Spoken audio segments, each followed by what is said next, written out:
السلام علیکم۔ سفر ہو یا حضر، ہم برطانیہ میں ہوں یا دنیا کے کسی بھی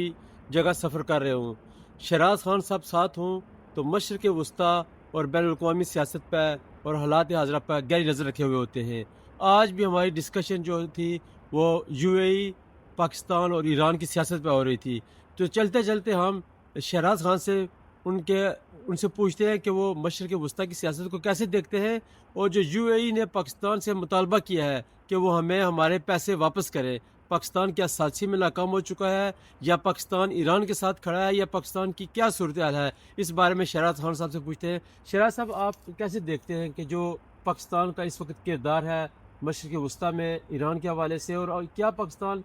امریکہ کے لیے کام کرتا ہے یا ایران کے مفادات کے لیے یا اپنے ذاتی مفادات کا خیال کیے ہوئے ہے؟ دیکھیں، یہ کہنا تو بالکل نامناسب ہے کہ پاکستان امریکہ کے لیے کام کرتا ہے۔ میرے خیال میں ہم بڑی ٹائٹ روپ پہ چل رہے ہیں، چونکہ ہماری جو معیشت ہے وہ بہت کمزور ہے۔ پاکستان اس سچویشن یعنی جو ایسکلیشن ہے اس سے بچنا چاہ رہا ہے۔ اس کی وجہ یہ ہے کہ اگر امریکہ ہمارے ساتھ نہ ہو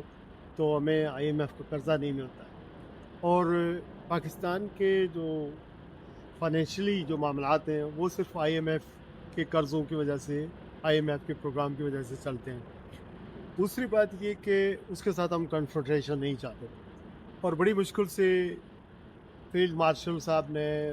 پہ اعتراض بھی ہوتا رہا ہے، شہباز شریف کی حکومت نے اس حد تک کافی آگے تک چلے گئے تھے، لیکن نہیں جانا چاہیے تھا، لیکن اس کا کم از کم یہ ہے کہ ہمیں یہ اعتماد ہے کہ کم از کم ہمارا نمبر ابھی بارہ کہیں دور ہے۔ تو ایک تو یہ بات ہے۔ دوسری بات یہ کہ ایران کے ساتھ ہم بہت بڑا لمبا بارڈر شیئر کرتے ہیں، اور ایران ہمارا برادر اسلامی ملک ہے، اور اس وقت اگر آپ دنیا کی گلوبل سچویشن دیکھیں تو عوام کے سینٹیمنٹ ایسے ہیں کہ وہ عوام اجمی ہو، عربی ہو، مسلمان ہوں، شیعہ ہوں، سنی ہوں یا نان مسلم ہوں، اکثریت دنیا کی اس جنگ کو اللیجیٹمیٹ سمجھتی ہے، اللیگل سمجھتی ہے۔ یہ وار کرائمز ہیں۔ دیکھیں، یوکرین کے اوپر جو رشیا نے حملہ کیا تو وہ اللیجیٹمیٹ حملہ تھا کہ کسی آزاد اور خود مختار ملک کے اوپر آپ حملہ کر سکتے ہیں۔ گلوبل وارڈ آرڈر ہے نا جو لکھا ہوا ہے کہ آپ کسی ملک آزاد خود مختار کی سالمیت پر حملہ نہیں کر سکتے، جیسے عراق نے کویت پہ کیا تھا اور امریکہ کی فوجیں عراق پہ چڑھ دوڑی تھی۔ تو دوسرا یہ کہ ہم ایران پر ایسکلیشن نہیں چاہتے، چونکہ ہمارا نیبر ہے تو اس سے بچنا چاہ رہے ہیں۔ تیسری بات یہ کہ جو سعودی عرب کے ساتھ یا مڈل ایسٹ کے ممالک ہیں جتنے بھی، اس میں ہمارے جو لیبرز ہیں وہ بڑے حد تک یہاں کام کرتے ہیں، اور پاکستان کے بہت سارے انویسٹرز کی بھی انویسٹمنٹس یہاں پر کے اوپر ہے، یہاں ان ملکوں میں ہے۔ تو ہم بیسیکلی چاہ رہے تھے کہ یہ اسکلیشن نہ ہو تاکہ ہمیں کوئی سائڈ نہ پکڑنی پڑے۔ تو پاکستان نے کم از کم سعودی عرب کو ہولڈ کیا ہوا ہے، کیونکہ ڈونلڈ ٹرمپ یہ چاہ رہا تھا کہ مسلمان جو مڈل ایسٹ کے ممالک ہیں وہ ایران پر اٹیک کریں جس طرح ہم اٹیک کر رہے ہیں۔ وہ یورپین سے بھی اس وجہ سے ناراض ہے، سعودی عرب اور دیگر ملکوں سے بھی اس طرح ناراض ہے کہ یہ جنگ کو جوائن کریں، اور یہ تاکہ مسلمانوں کی، اسرائیل کی کوشش ہے کہ کم از کم آپس میں لڑ پڑیں اور یہ جنگ لیتھل ہو جائے۔ تو یہ صورتحال پاکستان نے بچانے کی کوشش کی ہے، لیکن یہاں پر مسئلہ یہ ہے کہ ہماری جو سفارتکاری تھی نا، وہ ترکی کو ہم نے بلا لیا، مصر کو بلا لیا، سعودی عرب کو بلا لیا، لیکن ہم نے UAE کو نہیں بلایا، ہم نے دعوت نہیں دی، یا وہ خود شامل نہیں ہوئے۔ تو اس سے مجھے لگتا ہے کہ یہیں کہیں وہ افینڈ ہوئے ہیں، یعنی کہ ان کو ہارٹ ہوا ہے۔ دوسری بات یہ کہ جو UAE کا جو قرضہ ہے، چونکہ جو قرضہ ہم لیتے ہیں وہ تک برادر اسلامی ملک ہوتے ہیں، تو وہ کہتے ہیں جی ہمیں رول اوور کر اپنے دو۔ ریزروز کے تو لیے بیسیکلی ہم جب بینک میں ریزرو رکھتے ہیں تو IMF ہمیں دیکھتا ہے کہ ان کے پاس اتنا ریزروز موجود ہیں، تو وہ ہمارے پیسے وہاں پر پڑے ہوئے تھے، تو وہ یہ تقریباً کوئی کہتا ہے کہ 3.5 بلین یعنی ارب کے قریب جو ڈالرز میں ہمارے پیسے ہم نے UAE کے اور دینے، انہوں نے مانگ لیے ہیں۔ اور انہوں نے واپس جب مانگے ہیں تو اس کا مطلب یہ ہے کہ وہ چاہتے ہیں کہ ہمارے پیسے دیں، تو کہیں ناراضگی کا عنصر بہرحال اس میں شامل ہے۔ تو دوسری بات یہ، چونکہ ہم سعودی عرب کو زیادہ اس کے ساتھ ہم نے دفاعی معاہدہ بھی کر لیا، تو ایک تو صورتحال یہ تھی۔ دوسرا یہ کہ ابھی جو انٹرسٹ ہے 3.5 ملین کے اوپر یا 3.8 بلین جو کہتے ہیں، اس کے اوپر جو انٹرسٹ ہے وہ کوئی زیادہ ہی جمع